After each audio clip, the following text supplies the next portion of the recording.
It's not that surprising, Marvel Rivals end up being successful. The gameplay is solid and it's complemented with a great cast of characters, and they are very well designed. I've seen plenty of people say that it's successful because it's a Marvel property, and I don't think that's true at all. Marvel's Avengers should have been a slam dunk victory, but it's about as bland and forgettable as expired plain bread. I guess it's up to China to give gamers actually good games these days, even if you can't say anything about their government. I don't know if it's just me, but this new Gooners skin they are releasing along with new character Sue Storm is so ugly to me. Okay, that's your subjective opinion. That's the Malice skin for Sue Storm, aka Invisible Woman. I don't see anything wrong with this. If her ass and legs were covered, I bet you no one would be buying this skin. I don't see that as a bad thing. Sex sells. People have hormones. That's not a bad thing if you ask me. Are you gonna do this to female characters only? Or are you gonna do these to the male ones too? They already did to a lot of the male characters, and you are perfectly aware of it. People will seriously turn a blind eye to the sexualization of men when women are most affected by it. Here's another installment of Marvel Rivals characters looking hot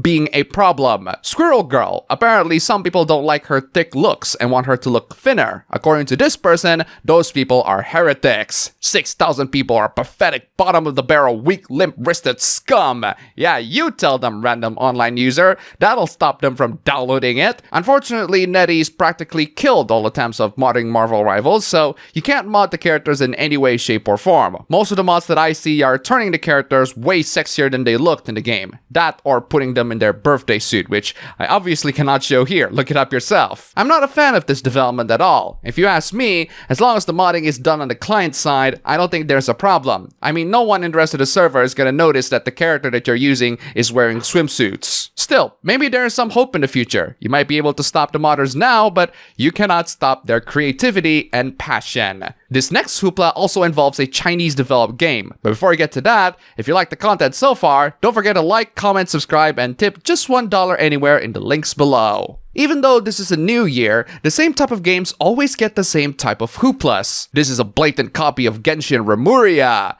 Didn't people call Genshin anime Breath of the Wild? Buddy, you only play Wuthering Waves, so you didn't see the original and inspiration for this. Buddy, you only play Genshin, so you didn't see the original and inspiration for the game. Fun fact, I was a middle school teacher. Most of my students know Genshin Impact. Only a few know Breath of the Wild. To be fair to Genshin, it does evolve in a lot of ways from being just an anime Breath of the Wild since release, but the similarities in the gameplay mechanics are still there. And also, to be fair to Genshin, it is the game that defined free-to-play open-world gacha. So while there are many gacha games that take inspiration from Genshin, to say that Genshin is the originator of them is definitely misleading. Moving on from Chinese game hooplas that we talked about all the time, we have a Japanese game hoopla that we talked about all the time.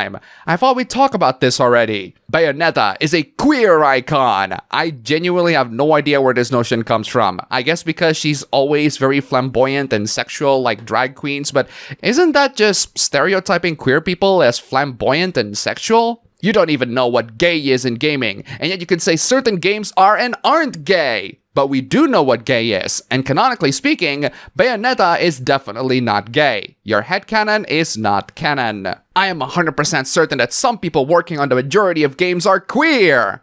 I don't see how this is relevant in any way. I'm not the one who makes a living screaming about woke and LGBT. Neither am I, but even if I am, that doesn't negate the fact that Bayonetta is not gay. The queer community loves Bayonetta! I'm straight and I love Judy, that doesn't mean she's straight. Your Gooner baby daddy thinks that a game is gay if gay people work on it. That's his definition, not mine. I have no idea who's the Gooner baby daddy here, and I've seen all sorts of crazy claims that anti-woke people make.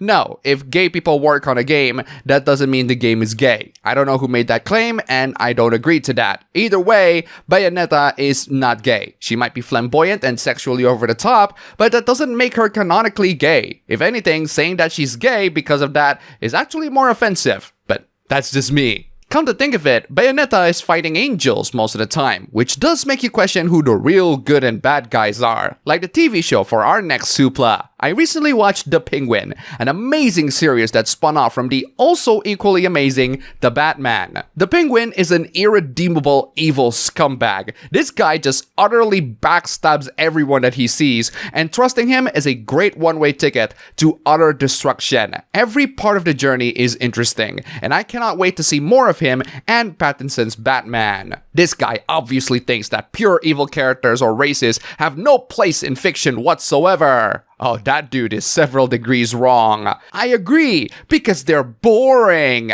That's your subjective point of view. Personally, I think it depends on how the story deals with it. Pure evil villains or races can be boring, yes, but they can also be fun, interesting, and even have a surprising amount of depth and complexity that would fool anyone into thinking that they are, in some ways, human. They have no depth to them as characters. They are pure evil. I'm gonna need examples on villains with no depth. Even cartoon villains have some depth and complexity. They are one-dimensional, one-note antagonists who have nothing to their characters other than being pure evil, which is the laziest kind of villain you can write. Yeah, that would have been pretty lazy. But you know what else is lazy? Not being able to give examples. And boy, if we're gonna talk about evil villains, there's no better place than horror games. There is a problem though. I'm pretty sure this person hasn't played too many games. How bad is Fazbear Entertainment really? Well, if I recall correctly, they're not the ones responsible for the animatronics being haunted and possessed by murderous children. They are, however, incredibly greedy, negligent, and ignorant towards anyone's safety but their own. So they are still pretty horrific. Genuinely the most evil corporation in all of fiction. I'm not even joking. The most evil corporation in fiction? I don't know. I'd say that distinction should have gone to something like Skynet or something. This person brought up the Umbrella Corporation, which is not a bad choice. I mean, your experiments are so bad that it caused an entire city to be razed to the ground. Who's that?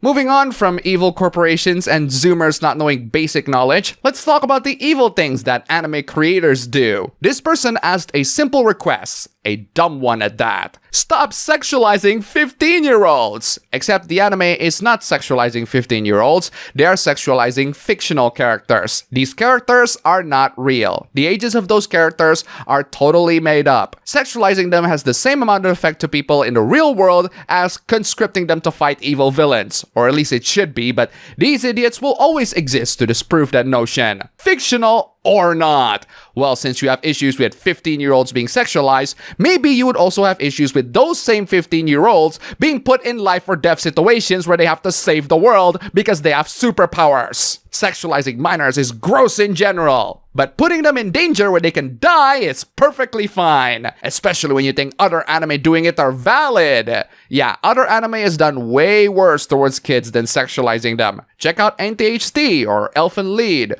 or that wonderful scene in Black Bullet. The issue here is sexualizing minors in media, not the characters themselves. I did not see any minors in the previous screenshot. I only see characters, fictional ones at that. So I don't see how any of this deserves this kind of moral panic. Say what you want about My Hero Academia, at least finding the manga or anime of the series is easier than finding the movie for the next hoopla. Sometimes fictional content can be really hard to find, and the effort that someone goes through to watch fictional content is downright commendable, if a bit inefficient. There's this movie called All We Imagine Is Light that this person from Letterboxd really wants to see, but it requires a lot of hoops to get through. Let's put it that way. This person wanted to watch the movie in theaters, but the only theater playing is about 4 hours from where the person lived. It turns out that this movie has already been released on Disney+, but only in India. The person got a VPN and attempted to sign on Disney+, but it requires an Indian phone number. Spoofing a virtual number doesn't work, so he just hired someone on Fiverr to buy a SIM card. He used the SIM card to sign into Disney+,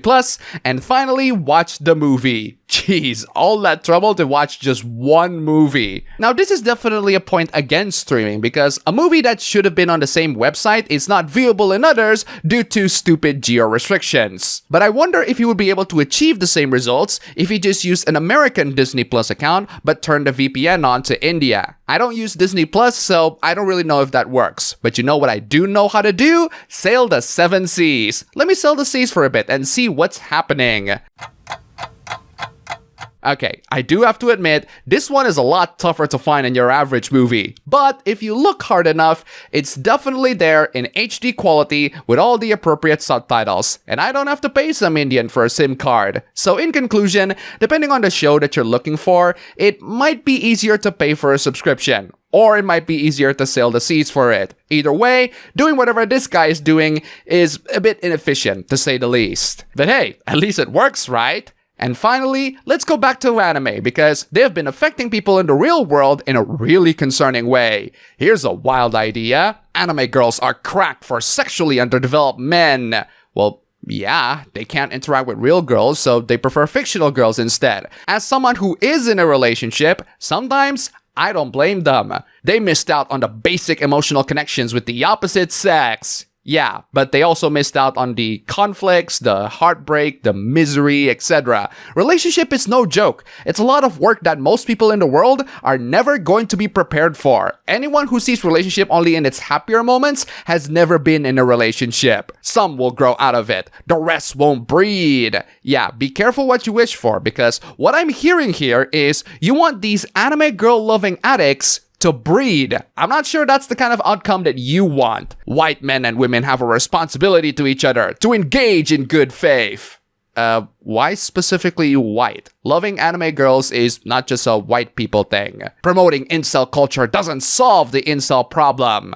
I think you are confused here. Loving anime girls and choosing to be single is not an incel culture. Incels are actually interested in dating. They just couldn't score any, mostly because they blame everyone else but themselves. Are there incels that love anime girls and jerk off to them? Yes, but that's just a way for them to cope with the harsh reality of life, not necessarily a culture that only they exclusively do. There are many anime-loving people who willingly chose to remain single throughout their entire life. Considering the state of modern relationships in the current year, I do not blame them. Keep on living your life, and hopefully you can achieve whatever goals you set for yourself. That being said, I still wouldn't condemn anyone who wants to have relationships, even in these troubling times. To those people, you are very brave. Stay strong, brothers and sisters. It's a lot of work ahead, but I believe in all of you. You can do it. And that's all for the video today. Thank you all so much for watching. If you made it to the end, here's a cat. And also, huge thanks to all these wonderful sponsors. You are all fantastic.